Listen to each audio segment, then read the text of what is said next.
Yo, this is Maffu, and I got a bit of a long video today. I'm going to break it up into several parts, and I have been writing a script for this video because I want to make sure I cover everything that I need to cover, because I'm going to be going over everything you need to know about KVK 1 and 2 from my knowledge.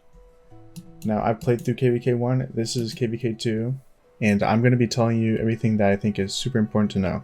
Now let's get into the disappointing news, because this is going to be kind of hard to complete if you're free to play. But ideally, before your first fight, you will have 300,000 tier 4 of your main march. Now, this will be extremely difficult for a lot of players. I believe getting at least 200k to 250k is fine, because you want to be able to hold enough troops for your level 60 commander that you should have at this point. You should have a level 60 commander at this point that can hold 200,000 troops if you're City Hall 25. And you want them all to be one troop type. Now, this is not saying that you won't be using your other troops. They will be used to join rallies against enemy flags and garrisoning your own flags with certain troop types.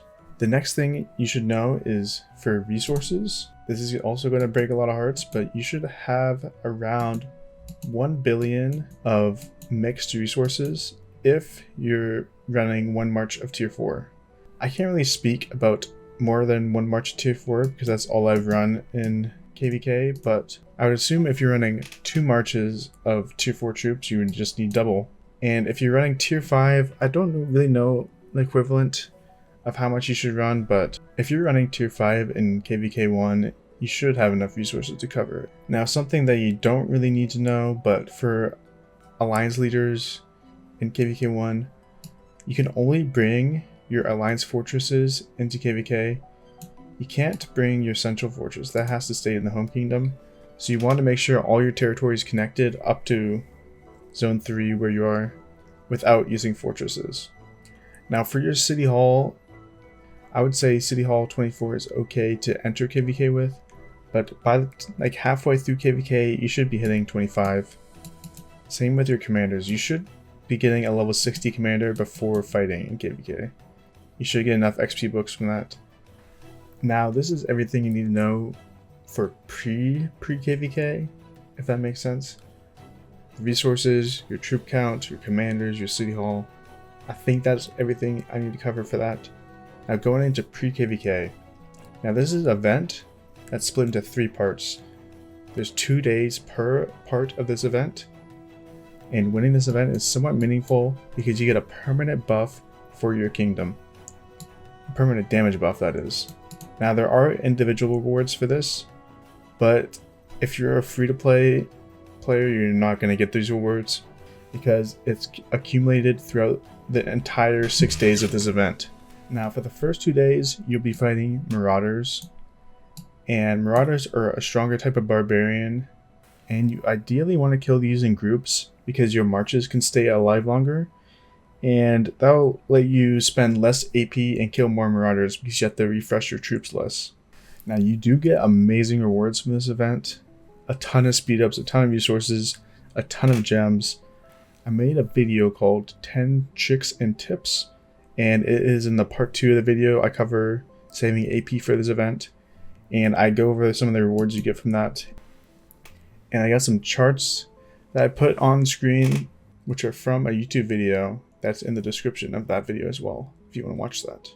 Now, the second part of Pre-KVK is training troops, and this is where most of the kingdom's points are going to come from, because the whales can just spam train a ton of troops. And this is mainly where the buff is going to get decided.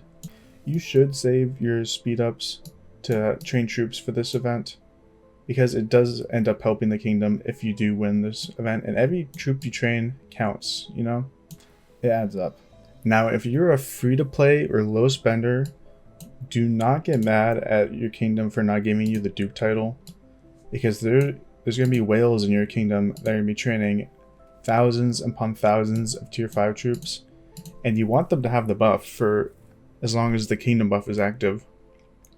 So you need to understand that for the better of your kingdom, even if it's going to take you a minute to start training troops, it's not really like efficient, because then everyone's going to want 1 minute. It's going to add up.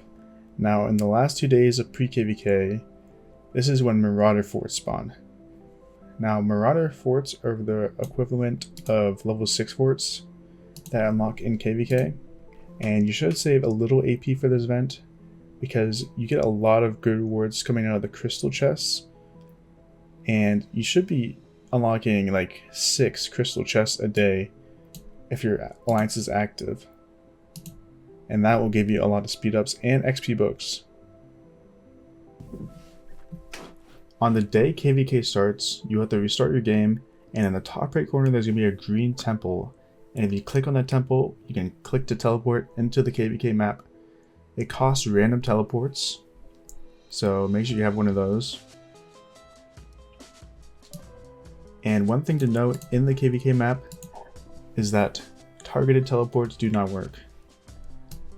So you either have to random teleport around to get close to where your alliance is building, or wait till your alliance has built some territory to teleport onto it.